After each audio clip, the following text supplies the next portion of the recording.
Salam sejahtera bagi kita semua. Pada minggu ke-12 ini, kita akan melanjutkan pembahasan mengenai transaksi concurrency control dan recovery. Bersama dengan saya, Pak Felix, pada mata kuliah basis data lanjutan. Pada minggu ini, kita akan membahas 3 topik utama.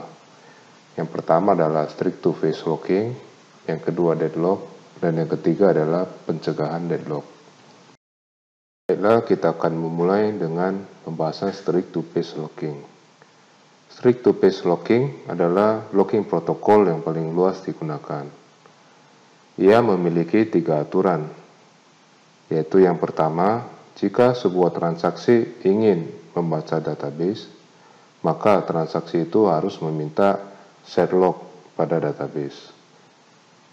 Aturan yang kedua, jika transaksi ingin memodifikasi database, maka ia harus meminta exclusive lock pada database.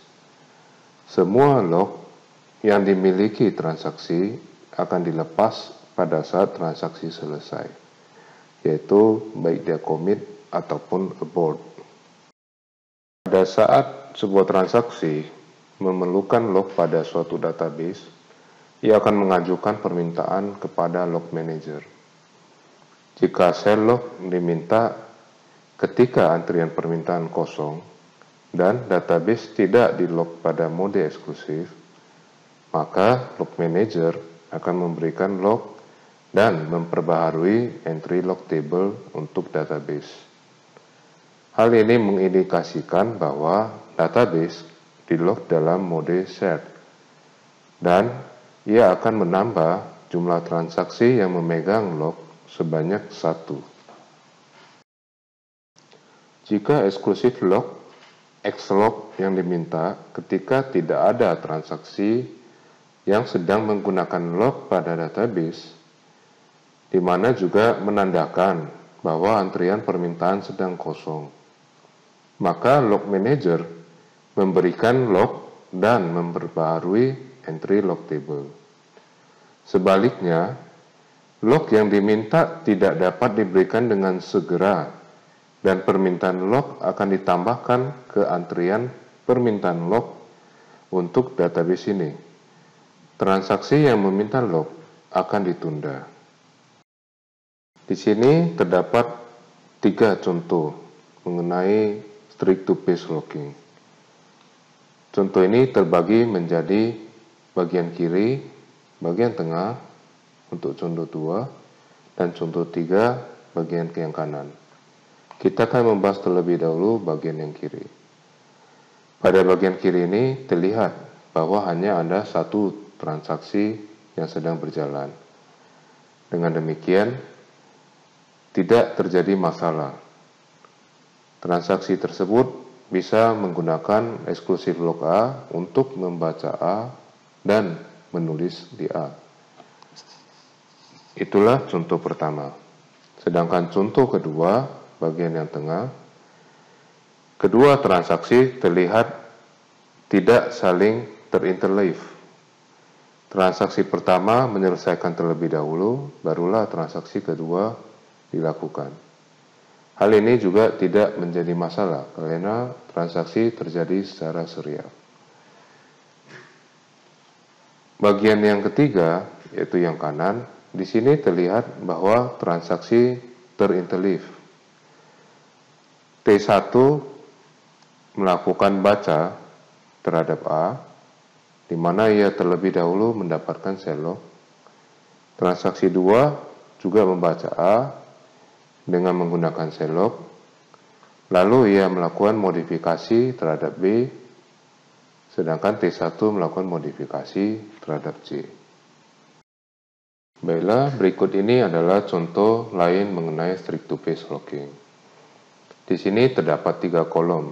Yang pertama adalah kolom waktu, yang kedua kolom yang menyatakan tindakan yang dilakukan di transaksi 1, dan kolom yang ketiga adalah tindakan yang dilakukan di transaksi 2.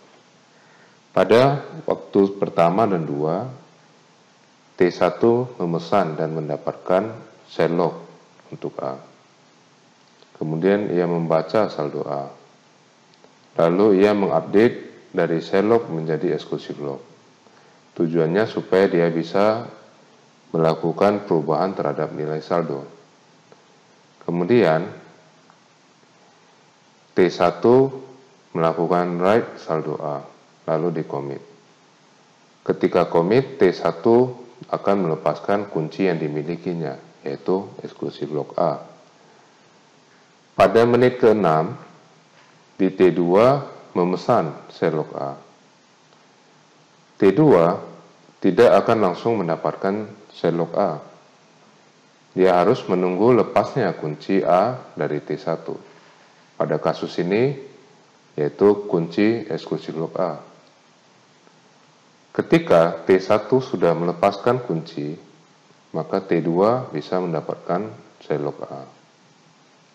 Dan dia bisa membaca saldo A, kemudian melakukan tindakan-tindakan berikutnya. Inilah contoh string-to-page locking yang kita bahas di sini. Baiklah, kita akan membahas contoh berikutnya. Pada contoh berikutnya, tabelnya terlihat serupa, namun tindakannya berbeda. Mari kita amati bersama tindakan yang dilakukan oleh masing-masing transaksi. Pada awalnya, T1 memesan dan mendapatkan shell lock A untuk membaca A. Kemudian, pada menit 4, T2 memesan dan mendapatkan shell lock A untuk membaca A. Hal ini dimungkinkan karena shell lock boleh digunakan oleh lebih dari satu tindakan pada waktu yang bersamaan. Pada menit ke-7, orang pertama ingin memesan exclusive lock A. Ia akan mendapatkan S-lock A ketika orang kedua sudah melepaskan shell lock A. Jadi orang pertama menunggu lepasnya kunci A dari T2. Orang kedua melakukan tindakan yang serupa. Ia memesan S-lock A dan ia harus menunggu lepasnya kunci A dari T1. Hal ini memicu yang dinamakan dengan deadlock, di mana masing-masing orang saling menunggu lepasnya kunci yang sedang dipegang oleh pihak lainnya. Deadlock, misalkan transaksi T1 mengatur X-lock pada database A. T2 mengatur X-lock pada database B. T1 meminta X-lock pada B dan diantri. Dan T2 meminta X-lock pada A dan diantri. Sekarang, T1 sedang menunggu T2 untuk melepaskan locknya. Dan T2 sedang menunggu T1 untuk melepaskan locknya. Lingkaran transaksi yang menunggu lock untuk dilepaskan disebut sebagai deadlock. Dua transaksi tersebut tidak akan menghasilkan kemajuan. Cara sederhana untuk mengidentifikasi deadlock adalah menggunakan mekanisme timeout. Jika sebuah transaksi telah menunggu deadlock terlalu lama, maka dapat diasumsikan transaksi tersebut ada dalam lingkaran deadlock dan membatalkannya. Cara mendeteksi adanya deadlock adalah dengan membuat Bitfo graph. Terdapat 3 langkah untuk menghasilkan Bitfo graph. Langkah pertama, buat suatu node pada graf untuk tiap transaksi. Bila transaksi TI menunggu suatu lock untuk dilepaskan pada transaksi TJ, maka buatlah busur dari TI menuju ke TJ. Deadlock terjadi apabila Bitfo graph memiliki suatu cycle atau siklus.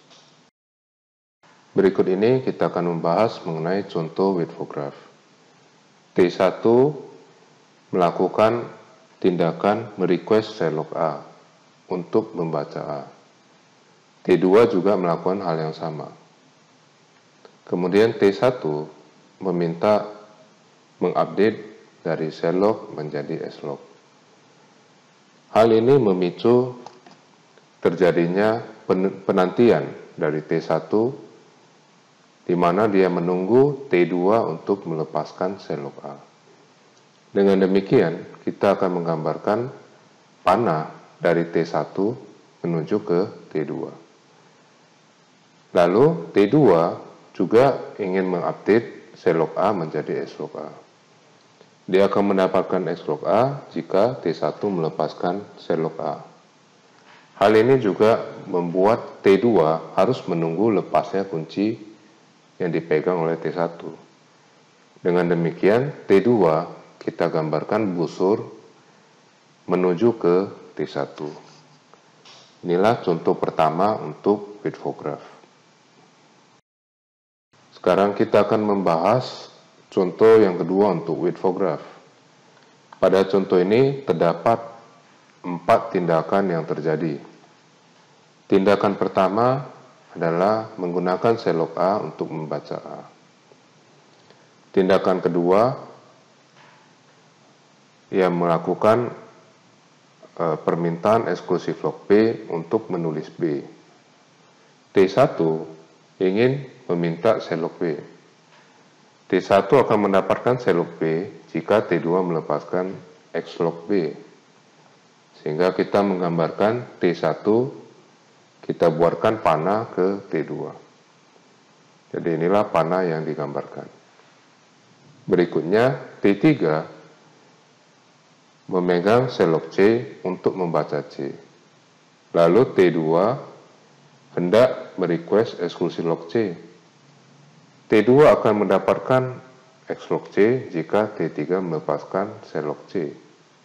Dengan demikian, T2 harus menunggu lepasnya kunci yang dipegang oleh T3. Jadi kita menggambarkan panah dari T2 menuju ke T3. Berikutnya, T4 merequest eksklusif log B. T4 akan mendapatkan eksklusif log B jika T2 melepaskan eksklusif log B. Dengan demikian, kita menggambarkan panah dari T4 menuju ke T2. Inilah panah yang digambarkan. Dan yang terakhir, T3 meminta eksklusif log A. T3 akan mendapatkan XA ketika S-log A dilepaskan. Sehingga T3 menunggu lepasnya kunci T1. Kita gambarkan panah dari T3 ke T1. Di sini terlihat adanya siklus. Sehingga di sini kemungkinan besar terjadi deadlock. Pencegahan deadlock. Deadlock dapat dicegah dengan memberikan prioritas pada tiap transaksi dan menjamin bahwa transaksi dengan prioritas lebih rendah tidak diizinkan untuk menunggu transaksi dengan prioritas lebih tinggi atau sebaliknya. Suatu cara untuk menetapkan prioritas adalah dengan memberikan timestamp pada tiap transaksi pada saat dimulai. Semakin rendah timestamp, semakin tinggi prioritas transaksi, yaitu transaksi paling tua mempunyai prioritas tertinggi. Pencegahan deadlock paling sederhana adalah transaksi dengan prioritas lebih tinggi diizinkan untuk menunggu, sedangkan transaksi dengan prioritas yang lebih rendah akan di-abort. Berikut adalah contoh pencegahan deadlock. Pada waktu 1-2, T1 memesan dan mendapatkan S-log A untuk membaca A. T2 juga melakukan tindakan serupa. T1 pada waktu 6 memesan eksklusif log A, dan dia menunggu lepasnya kunci A dari T2, yaitu S-log yang didapatkan T2. T2 melakukan hal serupa, memesan S-log A, di mana ia harus menunggu lepasnya kunci A dari T1, yaitu S-log A. T1 akan mendapatkan S-log A, sedangkan T2 akan di-abort. Hal ini dilakukan untuk mencegah terjadinya deadlock. Kita akan melihat contoh implementasi dari log di dalam SQL Server. Salah satu cara untuk melihat contoh implementasi log di SQL Server adalah dengan menggunakan query seperti berikut ini. Kita dapat membuat query select resource type, resource request mode, resource description from sys.dm translog. Maka dia akan menghasilkan output seperti ini. Request mode dengan tulisan S ini menandakan bahwa database-nya di log dalam mode shared. Selanjutnya kita akan melihat bagaimana terjadinya deadlock di dalam SQL Server. Pada kasus ini, terdapat dua transaksi yang akan dilakukan dalam waktu yang sangat berdekatan. Jadi pada bagian kiri ini dilakukan transaksi update terhadap tabel works on dan juga update pada tabel employee. Di antara kedua update ini diberikan delay selama 10 detik. Pada tindakan yang kedua atau transaksi orang kedua, kita juga melakukan hal yang serupa. Namun di sini tabel yang dilakukan update dilakukan secara terbalik. Works on yang terjadi pertama kali pada transaksi pertama akan dilakukan belakangan, sedangkan update pada tabel employee akan dilakukan dahulu pada transaksi orang kedua. Jika dijalankan transaksi ini, maka salah satu akan selesai dan transaksi yang lain akan memunculkan pesan seperti ini. Pesan ini menandakan bahwa transaksi tersebut terjadi deadlock. Kita akan melakukan uji coba dengan menggunakan SQL Server. Di sini saya akan menggunakan dua tabel yang berada di dalam database yang bernama SCPT. Tabel pertama adalah tabel jurusan dengan 3 record seperti yang tampak di slide ini. Tabel yang kedua adalah tabel mahasiswa, di mana terdapat 4 record yang terdapat di slide ini. Transaksi pertama yang terjadi adalah saya melakukan update mahasiswa dan mengganti tanggal lahir dari mahasiswa dengan NIM 16.111.001. Lalu kita suruh untuk menunggu selama 10 detik sebelum dilanjutkan update pada tabel yang kedua, yaitu tabel jurusan. Transaksi kedua dilakukan dengan cara mengupdate terlebih dahulu tabel jurusan, lalu diberikan jeda 10 detik, lalu diupdate tabel mahasiswa.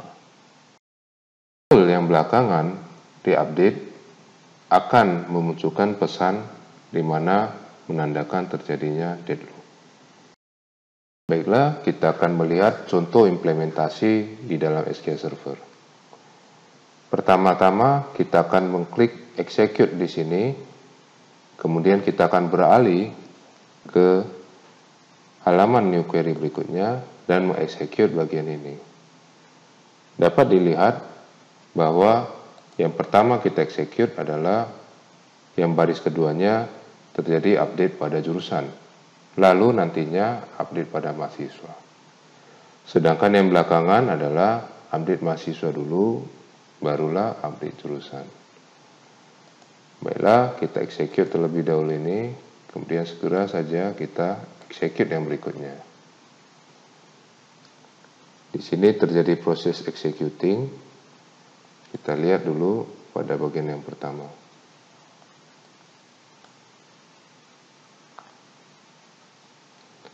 Pada bagian pertama yang duluan kita klik, dia memunculkan pesan one row affected sebanyak 2 kali. Sedangkan pada query yang kedua, ini memunculkan query complete with error. Dan pesannya adalah transaksi was deadlocked on log resources with another process and has been chosen as the deadlock victim, rerun the transaction. Jadi maksudnya adalah transaksi ini terjadi deadlock dan diminta untuk menjalankan kembali. Demikianlah contoh deadlock pada SQL Server.